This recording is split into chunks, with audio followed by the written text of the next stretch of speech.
Assalamualaikum warahmatullahi wabarakatuh. Selamat malam, salam sukses, salam sejahtera buat petani porang Indonesia. Semoga kawan-kawan petani porang selalu diberikan kesehatan, rezeki yang melimpah serta barokah. Amin ya robbal alamin. Ketemu lagi bersama saya petani porang asal Desa Cisereh, Kecamatan Ketanggungan, Kabupaten Brebes. Pada kesempatan kali ini saya akan membandingkan antara bibit katak versus cabutan. Oke, di desa saya pada saat ini para petani pemula terhitung berarti sekitar awal pertengahan Desember sampai bulan 1 ini itu banyak para petani pemula yang membolang ke hutan untuk mencari porang. Saya tidak mempermasalahkan mereka, itu haknya mereka. Tetapi yang saya permasalahkan adalah ada oknum beberapa orang yang bukannya mengambil porang dari hutan, malah mengambil porang dari tanah milik atau porang yang sudah ditanam. Nah, itu yang saya permasalahkan. Tetapi pada pembahasan kali ini bukan masalah itu. Jadi yang saya bahas pada malam hari ini mengenai bibit cabutan dan bibit katak. Para petani pemula di desa saya itu tertarik sekali sekarang untuk menanam porang. Nah, yang mereka beli adalah bibit cabutan. Karena menurut mereka bibit cabutan itu lebih murah. Apakah betul seperti itu? Nah, untuk di desa saya, bibit cabutan itu harganya kisaran 500 sampai dengan 2000. Kemarin saya juga sempat bertemu dengan salah satu penjual bibit cabutan di desa saya. Saya menanyakan iseng-iseng pada yang menjual eh, bibit cabutan yang dijual itu berapa harganya. Menurut yang bersangkutan, kalau yang kecil yang sudah tumbuh batang dan daun, kisaran panjangnya mungkin kurang lebihnya 20 cm lah. Itu harganya 500. Terus saya tanya, ini dari apa? Kata yang bersangkutan, ini dari katak. Kemudian ada lagi yang lebih panjang, kisaran panjangnya sekitar 30 sampai 40 cm. Itu harganya 1000. Nah, berdasarkan klasifikasi harga tersebut, banyak petani pemula porang di desa saya untuk memilih bibit cabutan. Sebetulnya bibit cabutan itu betul tidak sih lebih murah daripada membeli bibit katak? Oke, perbandingannya saja begini. Jadi tahun kemarin saya itu beli bibit katak, katak super yang isinya 100 sampai 200. Itu harganya 140.000 1 kilo, isi 100 sampai 200. Nah, coba kita hitung dengan pakai matematika. Kalau 140.000 itu kan harga per kilo untuk katak yang super. Sebetulnya berapa sih kalau mau dijual per butir? Kita tinggal bagi saja. 140.000 dibagi 100 atau dibagi 200. Nah, kemarin yang saya beli katak super itu saya minta yang isi 200. Jadi kalau hitung-hitungan harga 140.000 dibagi dengan 200 itu hasilnya adalah 700 rupiah per butir.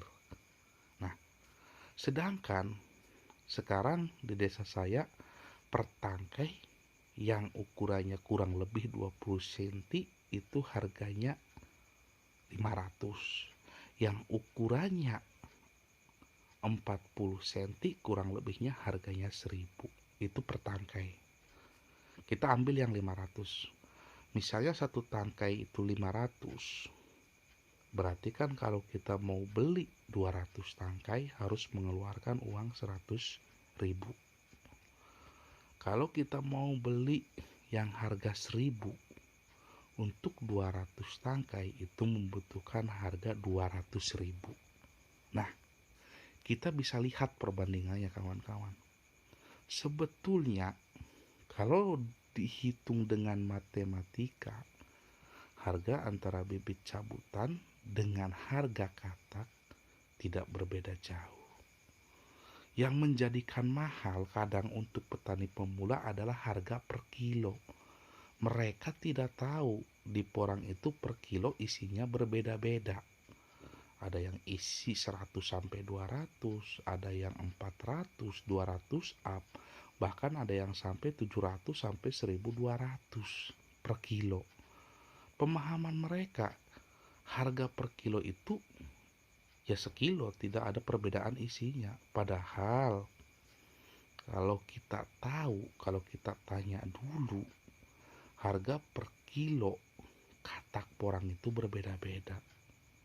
Dengan uang 140.000 kita sudah mendapatkan bibit katak super. Coba bayangkan. Ini saya tidak menyalahkan para petani pemula yang memilih bibit cabutan, tidak. Saya tidak pernah menyalahkan. Ini hanya sekedar untuk gambaran saja. Sebetulnya betul enggak sih harga bibit cabutan lebih murah? Ya itu tadi saya bandingkan perhitungannya. Jadi kemarin saya bulan 6 beli, bulan 6. Jadi untuk petani pemula porang yang akan menanam porang di tahun ini, saya sarankan untuk beli bibit katak itu antara bulan 5, bulan 6. Cari kepada orang yang amanah.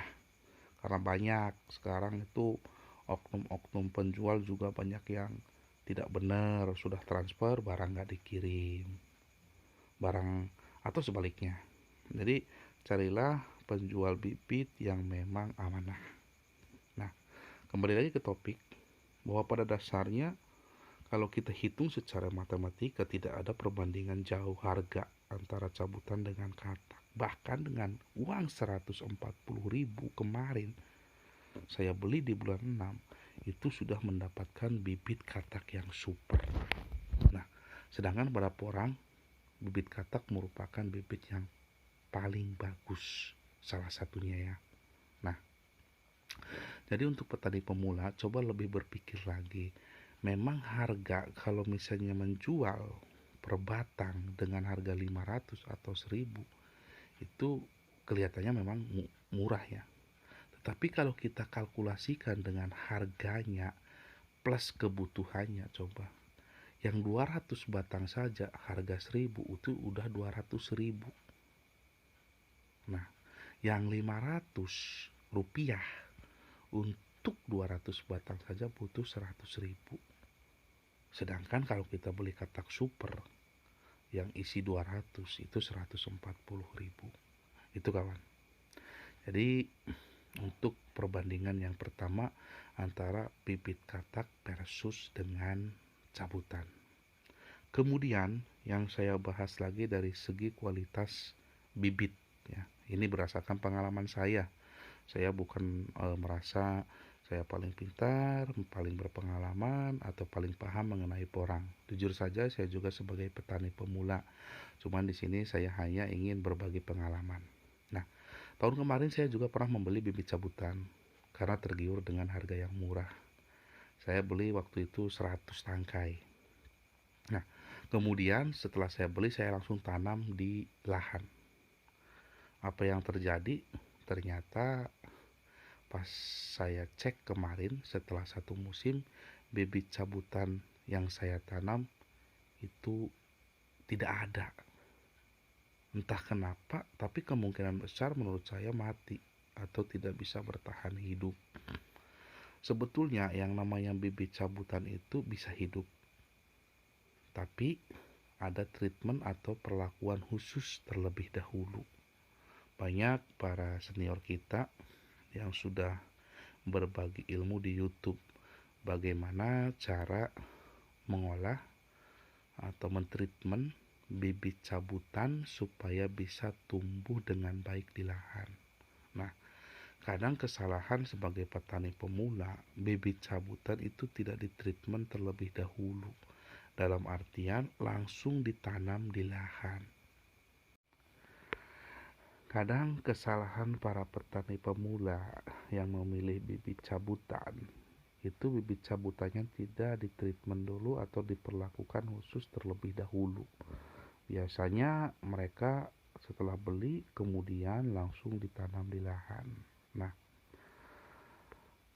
hal yang demikian menurut saya itu kurang bagus. Karena pada dasarnya yang namanya makhluk hidup termasuk tumbuhan porang itu juga bisa mengalami yang namanya stres. Jadi kita tahu kalau bibit cabutan itu biasanya cari di hutan, mencari tumbuhan porang yang liar, diambil kemudian dijual untuk ditanam di lahan. Nah, ketika bibit cabutan yang kita beli tidak diperlakukan khusus terlebih dahulu sebelum ditanam di lahan, itu kadang bibit cabutan yang kita tanam langsung di lahan itu akan mengalami beberapa kendala. Kendala ini alami karena tumbuhan juga bisa stres. Yang pertama, dimana kalau kita langsung menanam bibit cabutan ke lahan, biasanya akan layu. Nah, itu yang pertama, biasanya akan layu. Tumbuhan akan terlihat lemas, tidak bisa kuat berdiri.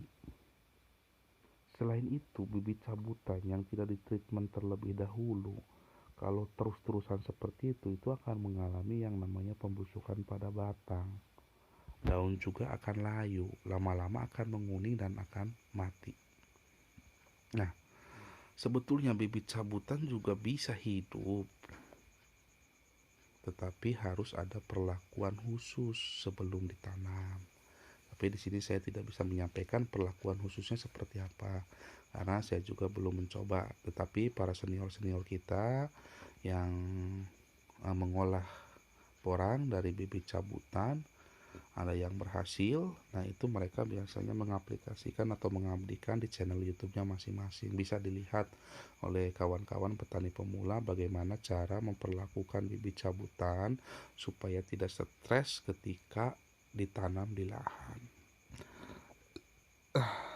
Kemudian kalau kita bandingkan dengan yang namanya bibit dari katak. Nah, bibit dari katak itu kan saya tadi bilang merupakan salah satu bibit terbaik daripada porang. Itu yang pertama.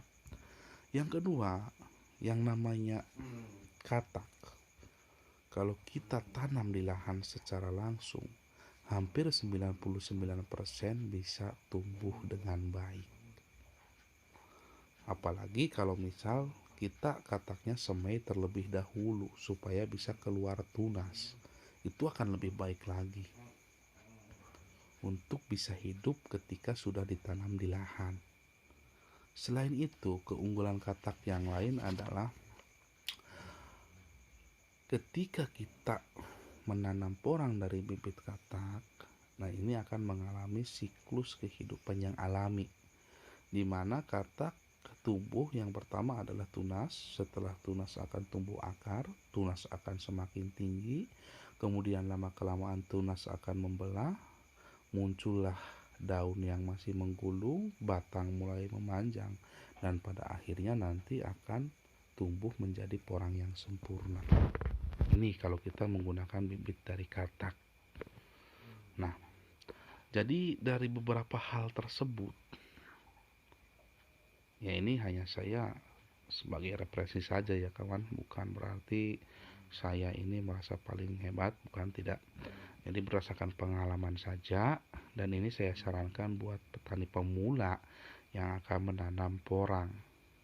Silahkan, terserah kalian mau menanam porang dari bibit apa, karena itu adalah hak kalian. Tetapi setidaknya saya memberikan sedikit pengalaman saya selama saya bertanam porang. Sudah saya sampaikan tadi di awal mengenai berbagai pertimbangan dari segi harga ataupun dari segi kualitas. Nah, silahkan bagi para petani pemula yang ingin menanam porang nanti di tahun ini, coba kalian pertimbangkan dan pikirkan lebih baik menanam bibit dari katak atau dari cabutan. Karena kedua-duanya ya sama bibit porang, cuman kedua-duanya juga mempunyai keunggulan. Hanya itu saja kawan yang saya bisa sampaikan. Ini hanya berdasarkan pengalaman saya selama saya bertani porang.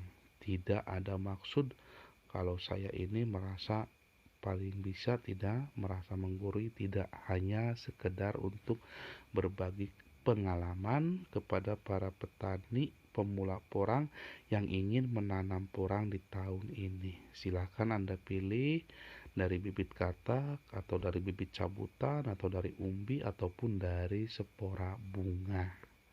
Oke kawan-kawan, itu saja yang saya bisa sampaikan. Oh ya, jangan lupa untuk subscribe, like, komen, dan share. Ingat, tonton terus channel Hanin Porang.